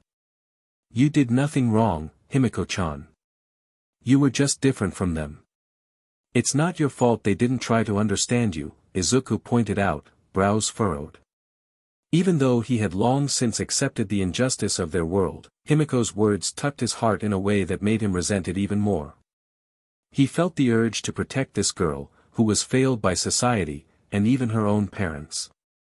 He reached for her hands, silently asking for permission. She accepted, and Izuku took her small hands in his own, and squeezed. She smiled at him and squeezed back. Thank you, Izuku-chan. I know that now. And I want to live true to myself. But back then, I just wanted to be loved, until it became too much. She paused for a second before speaking again. Last year, at the end of middle school, I liked this boy. I think I did anyway. I felt so happy and so sad at the same time. I was crying and sking and it was a mess, until a classmate found me. The police wanted to arrest me, and my parents would not hesitate to hand me over. They called me a demon, a lost cause. So, I ran away. I've been on the streets ever since. She looked him in the eyes as she finished her story. She tried to find any sign of judgment, any indication Izuku would be weirded out and leave. But he didn't. Instead, he smiled and told her his own story. How he was born quirkless, and the treatment he got because of it. How he lost his father, and his best friend, because of something he couldn't control. After a very long time, Izuku felt comfortable talking to someone. He was finally able to voice his true thoughts, his disdain toward society, and how it failed him. How the heroes failed him, when he wanted to be one of them. He told Himiko about his meeting with All Might, leaving out his secrets, about his quirk and injury, and how he had broken his dreams. Instead of revealing the truth about One for All, he said that he manifested his quirk really late. That's what he would tell everyone who asked, and what he had to tell him mom when he started training with All Might to get in UA. He also told her about his plan. It was vague at the moment, and he didn't have a specific end goal, but he explained why he trained and got in UA's hero course. He recounted his wish to change the hero society from its core, and what better way to bring it down than from within. Himiko was listening intently, sometimes chiming in to provide her own thoughts. They were talking for about 2 hours by the time his mom called asking where he was. He was supposed to come home straight from Aikido class. He told her not to worry, and that he would be there soon. I'm sorry I have to leave you. But I really enjoyed talking to you. I hope we can meet again sometime. Izuku gathered his stuff and got up. Himiko's eyes lit up. Really? Me too. I don't have a phone, but I can meet you wherever you want. I have Aikido training the day after tomorrow. Do you want to meet me outside of the martial arts center over there? He pointed towards the building as they exited the alley and entered the main road. When I'm done. Sure thing, Izuku-chan. You're really good with the staff, by the way. I prefer knives, though. I have been training for a long time, and I now can't live without them. She patted her skirt, where she had hidden her weapon. Izuku's eyes widened as an idea formed in his head. Will you teach me? I really want to learn how to use them, but I haven't found anyone to teach me. It's not exactly a heroic weapon. He made a grimace, and waited for his new friend's reply. He received a crushing hug before her verbal confirmation, that she would gladly be his teacher. They exchanged a few more words before they parted, and Izuku headed home. He was smiling to himself the whole way. He had just made his first friend in a very long time. Chapter 6, It's a Brand New Day, I Am Here. Izuku groaned, as his phone played the ringtone that signaled the beginning of the day. He quickly got up to close the alarm, not wanting to hear the number one hero shout in his ear at 6 a.m. again. He had chosen that ringtone specifically to get on his nerves enough to make him get out of bed. His training with All Might and his Aikido classes, followed by his knife-wielding lessons with Himiko-chan, were beginning to take their toll on him. He was constantly sore and tired, and having to go to school on top of his busy schedule wasn't helping. Thankfully, today was the last day of middle school, and Izuku was almost excited to go. He wouldn't have to see his awful teachers and classmates ever again. He wouldn't be able to avoid Katsuki though, since they were going to UA together. Katsuki had been so sad the day after they received their acceptance letters. He came up to Izuku before the bell rang, crackling sounds coming from his palms. He didn't usually lose control of his quirk, so he must have been angrier than usual. He approached Izuku, stomping loudly, making everyone in his way take a step back, to avoid getting in the crossfire. When he reached Izuku's desk, he used his quirk on it, in a failed attempt to intimidate him. Deku. What do you want, Katsuki? Izuku sighed. The blonde was still not used to hearing his actual name from Izuku's mouth, and scowled in contempt. What trick did you pull to get to the hero course, ha? There's no way a quirkless Deku like you got first place without cheating. Everyone within earshot audibly gasped. Midoriya Izuku, the weak useless kid, getting into the top hero school in Japan, that had a 1 in 300 acceptance rate, and in first place. Surely, he'd cheated his way in. Murmurs echoed in the classroom, that Izuku promptly ignored. He just stared at Katsuki until the bell rang a few seconds later, and the teacher walked in, instructing everyone to sit down. Katsuki mumbled something about getting an explanation later, and sat on his desk. The teacher, after a couple announcements that Izuku didn't bother paying attention to, exclaimed how Aldera had 2 students enrolling into you, especially you, Midoriya. It's a miracle. Izuku didn't dignify that with a response, while Katsuki clicked his tongue loudly. At the end of the day, he cornered Izuku before he could leave the school grounds. He pushed him to a wall and went to grab him by his shirt, but Izuku's reflexes allowed him to evade it, resulting in Katsuki hitting his fist on the wall. What dirty tricks did you use to get in, huh? He attempted to grab Izuku again, who ducked and got out of the way, making the blonde lose his balance and almost fall. The first student from his school to go to UA. My future plan has already been torn to pieces. Why did it matter that much to him? Wasn't he gonna be the number one hero? I told you to go somewhere else. He swung his fist at Izuku, but the teen stopped it with his hand. I really don't care about your stupid plan. Whether you like it or not, I'm going to UA, and there's nothing you can do about it. So SCK it up.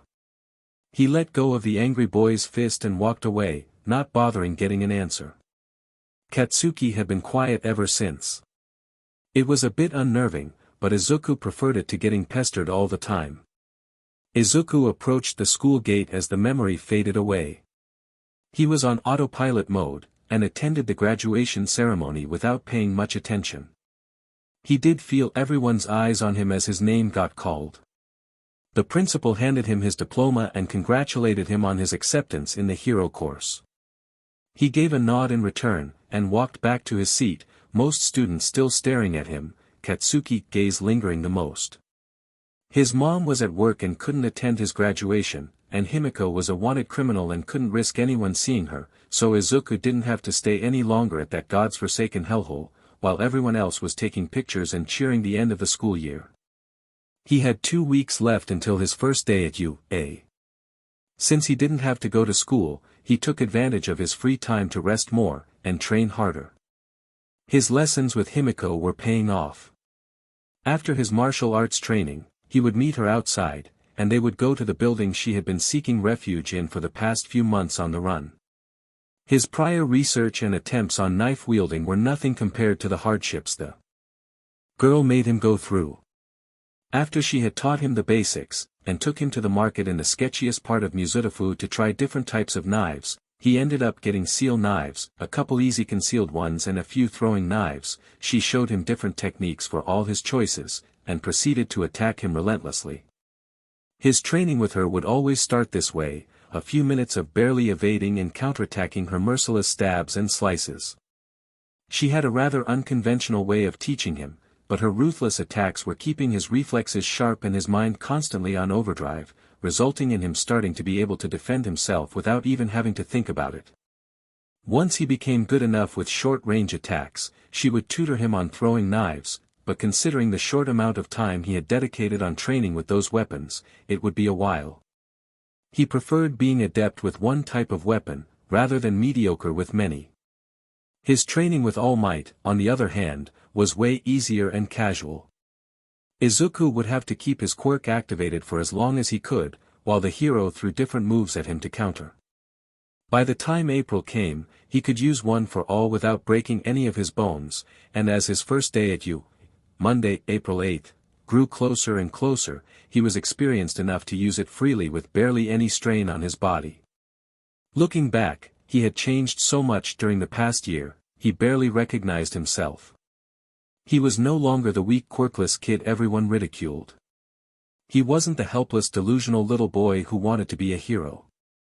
He had shed sweat and tears and broke his bones and fell on the ground before coming back up again, stronger and more determined than ever before. He had pushed himself beyond his limits, and gained a quirk he could use effectively, a body that wouldn't collapse even after hours of training, and an arsenal of weapons he could wield with ease. For the first time in his life, he was proud of himself. And he had a friend who would support him, no matter what. Izuku straightened his tie, took one last look in the mirror and bid his mother goodbye before heading at for his first day of high school. Once he arrived, he wandered in the halls of the huge building, looking for classroom 1A, where he had been assigned at. He found a massive door that corresponded with his classroom, and braced himself, before opening the door and stepped inside. "Don't put your feet on the desk." Ha! Of course. Of course he would end up in the same class with his friend-turned-bully-turned-whatever he was now. Izuku knew he would be seeing him often, since they both got in UA, but he had hoped they wouldn't end up in the same class. Maybe they placed them together on purpose, being from the same middle school. Oh well, Izuku wouldn't do anything to provoke him, but he wouldn't be responsible for Katsuki's actions if he decided to act like an butt. But alas, Katsuki had managed to make a scene on his first day. The stiff boy from the practical exam orientation was scolding him for being rude to his upperclassmen and the people who had made the desk, while chopping the air with his arms like a robot. Oh, he was a stickler for rules. Lovely. The boy introduced himself as Ida Tenya, a semi-private academy graduate. So, he was the person who got third place on the practical exam, just below Katsuki. This would be fun. Semi. You're a DMN elite, huh? I'll have fun crushing you, the blonde taunted. The poor boy wasn't used to him, and took the bait. Crushing. That's terrible. Do you truly aim to be hero? Apparently, he did, and thought he would actually be one, even with that attitude. Izuku put on his friendly neighborhood hero student persona, and addressed Ida as he entered the classroom. Don't bother with him, Ida-kun, he's way too stubborn to reason with. Everyone's heads turned to him. The dude enthusiastically marched towards him. Good morning. I am from Semi-Private Academy. My name is Ida Tenya. I'm Midoriya Izuku. Nice to meet you, Ida-kun. Midoriya-kun, I congratulate you for placing first on the practical exam. You realized there was something more to it, didn't you? I hate to admit it, but you are better than me, he said, chopping invisible onions. The thought almost made Izuku burst out laughing. No, I actually didn't realize anything. He did, but decided to play the role of an innocent puppy, rubbing the back of his neck. Oh, those curly hair. You're that boy. A familiar voice sounded from behind him. He recognized the nice girl from the exam, Uraraka, he thought her name was. I'm so glad you passed, just like Present Mike said. Of course you did. Your punch was amazing. She punched the air excitedly. Oh. Right. Thank you for what you asked him, I really appreciate it. He gave her a blinding smile. How do you know that? They told me on my acceptance letter. It was really kind of you, so thank you again. He bowed in appreciation. From the corner of his eye, he saw Katsuki scowling at him, like always. Uraraka was pondering on what their teacher would be like, when a deep voice spoke from behind her. Go somewhere else if you want to play friends. Izuku saw a man in a bright yellow sleeping bag, laying on the floor. This is the hero course, he said, opening his sleeping bag just enough to bring a juice pack to his mouth, and slurped it in one go. He then got up and stepped out of it. Okay, it took 8 seconds before you were quiet. Time is limited. You kids are not rational enough. Oh, Izuku liked this guy. Speaking of, the dude, who was probably a pro hero, considering he was their teacher, was the most tired man Izuku had ever seen. He wore all black, with the exception of his gray scarf, and his long black hair hung loosely on his shoulders. I'm your homeroom teacher, Aizawa Shoyuta. Nice to meet you. He spoke as if he was definitely not happy to meet them. Before he gave the students a chance to react, apart from the collective, that echoed in the classroom, he took out a gym uniform from his sleeping bag, and instructed them to put theirs on and go out onto the field. No orientation. This dude went straight to the point. Instead of gawking over their weird homeroom teacher, Izuku made his way to the changing rooms, and into a secluded corner, to change into his gym uniform. He wasn't ashamed of his body or his scars, but he didn't want to attract unnecessary attention to himself. Nor did he want anyone to question the array of starburst scars on his torso and upper arms. Some of them had figured out he had known Katsuki before you, and he wouldn't be opposed to make the blonde's life a living hell for tormenting him for years, but that would also mean having to talk about himself. He would rather play the part of the happy-go-lucky hero student, and when he would finally set his plan of revealing the truth about hero society into motion, he could drop the bomb. Having a bully and quirkist but in the hero course of the top hero school in all of Japan wouldn't be taken lightly. He also didn't feel like explaining the self-harm scars on his thighs, or get pitted because of them. No one in his class knew he grew up quirkless and the hardships he had faced because of that, but regardless, going back to one of the darkest times of his life wasn't very appealing. A quirk assessment test. What about the entrance ceremony? Uraraka asked, when everyone had gathered outside. If you're going to become a hero, you don't have time for such leisurely events, Aizawa said. UA's selling point is how unrestricted its school traditions are, that's how the teachers run their classes. He looked back at his students. You kids have been doing these since junior high, too, right? Physical fitness tests where you weren't allowed to use your quirks. The country still uses averages taken from results from students not using their quirks. It's not rational. He turned to Katsuki. Bakugu, the blonde, seemed surprised to be addressed. In junior high, what was your best result for the softball throw? Oh, he probably wanted someone who placed high in the exam to demonstrate. But he obviously didn't want to use Izuku. He had used his quirk only once during the exam and he had shattered 3 limbs. 67 meters. Then, try doing it with your quirk. You can do whatever you want as long as you stay in the circle. Katsuki grinned. Of course he would want to showcase how strong he was at any given chance. Die, he screamed as he used a big explosion to throw the ball as far as he could. Izuku noted he had thrown it at the best possible angle of 45 degrees. Katsuki knew what he was doing. Know your own maximum first. The tracker Aizawa was holding showed 2 meters. That is the most rational way to form the foundation of a hero. He had a point, but many quirks had no application on these tests. It would be stupid to measure an average score when many people couldn't, or didn't know how to, use their quirks for that. That sounded like quirkist bullshit to Izuku, but it wasn't like he didn't understand where his teacher was coming from.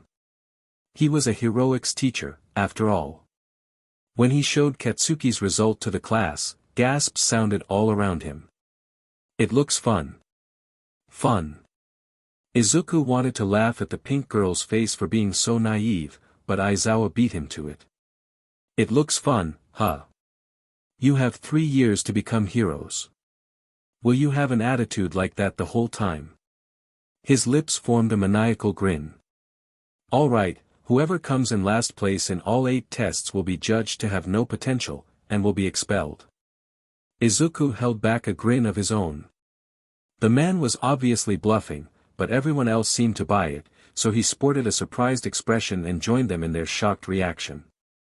We're free to do what we want about the circumstances of our students. Welcome to you. A's Hero Course.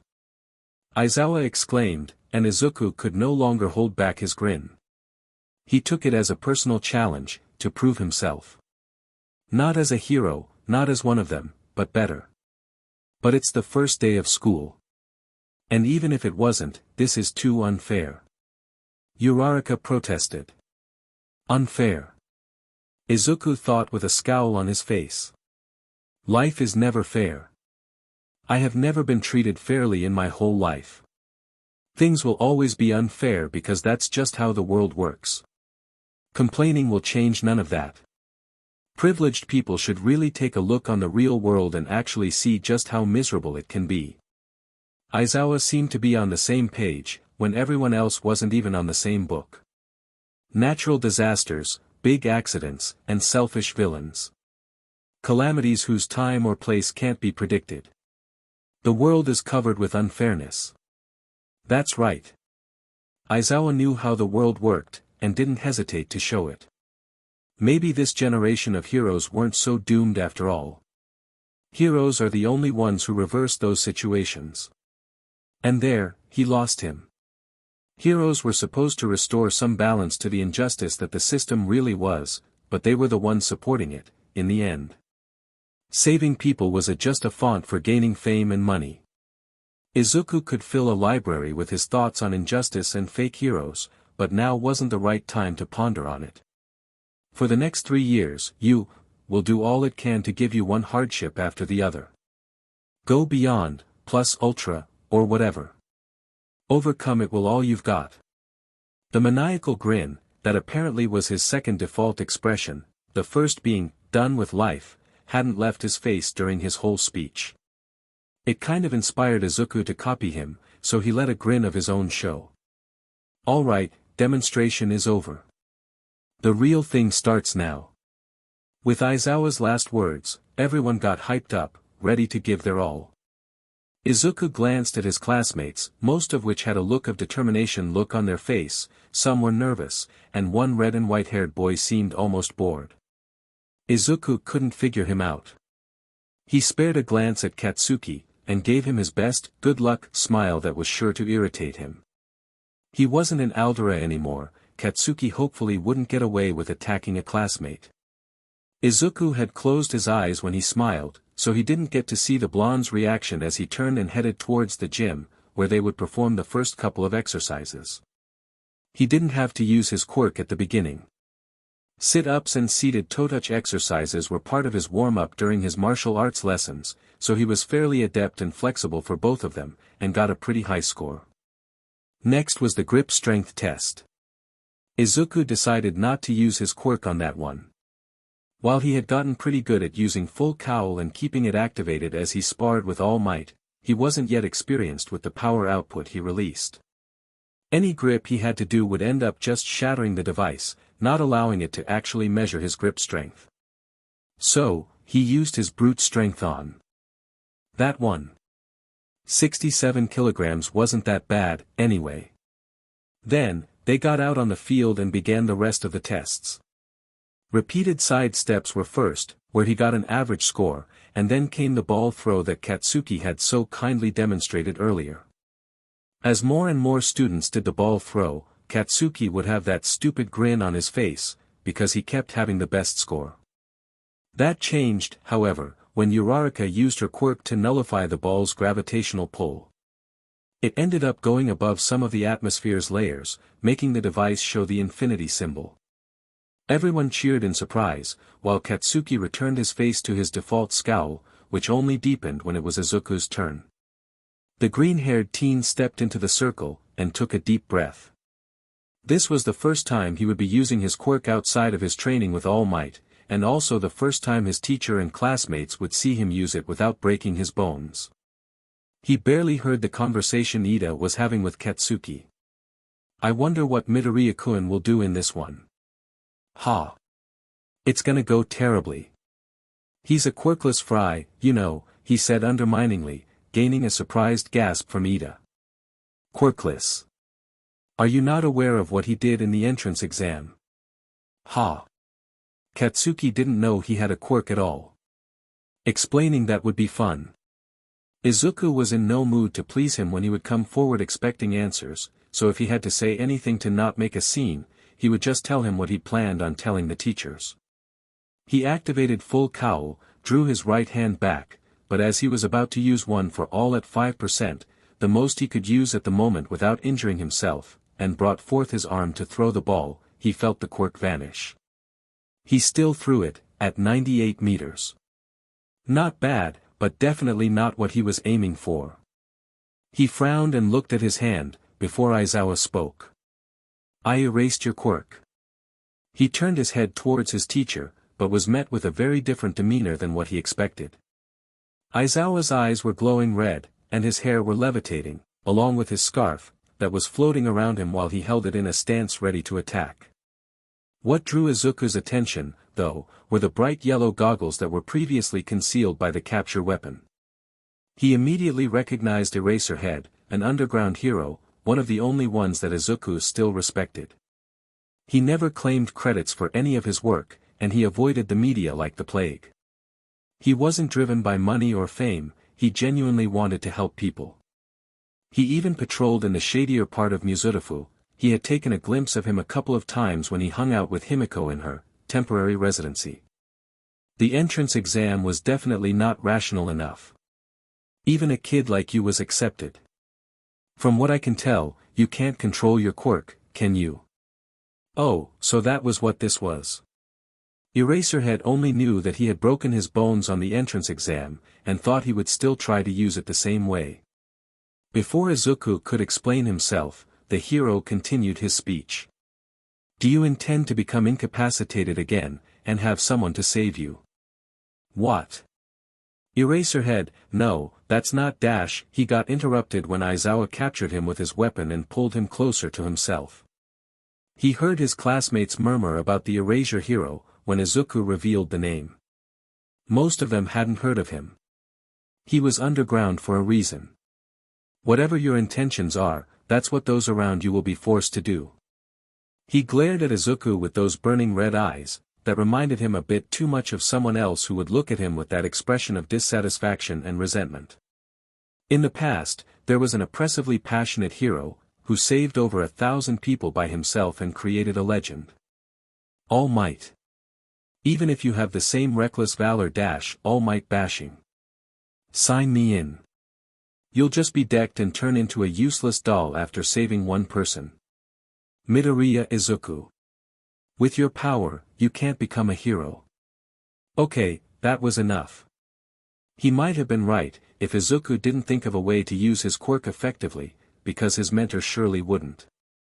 And those words might have hurt like a beach, had he not already accepted he would not become a hero, whether he had a quirk, or not. Because he didn't want to, not because he couldn't. But this rant was based on a misunderstanding. So Izuku looked him in the eyes, and spoke before Aizawa could say anything more. Sensei, you misunderstand. I don't have to break my limbs anymore. I found a way around it since the entrance exam. Well, that got his attention. He turned off his quirk and brought his capture weapon to rest on his shoulders again.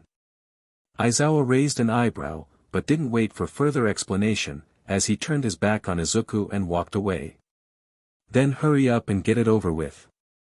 For a person of few words, and who obviously preferred actions rather than explanations, he had already made 2 speeches today.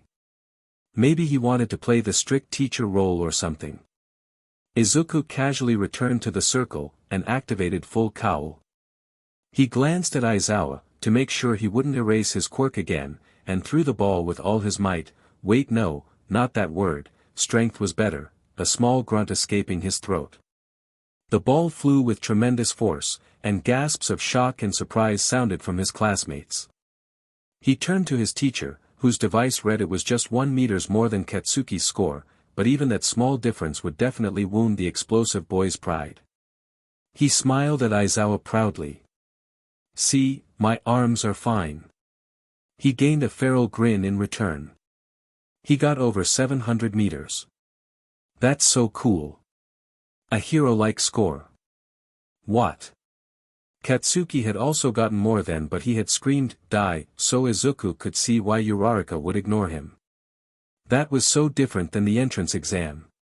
He has a strange quirk, Ida seemed to ponder it calmly, unlike Katsuki, who was staring at Izuku with his eyes and mouth wide open. His surprise turned into anger, shocking, and a few explosions popped off his palms. What is the meaning of this? He then ran towards him, ready to attack him as he shouted. Hey!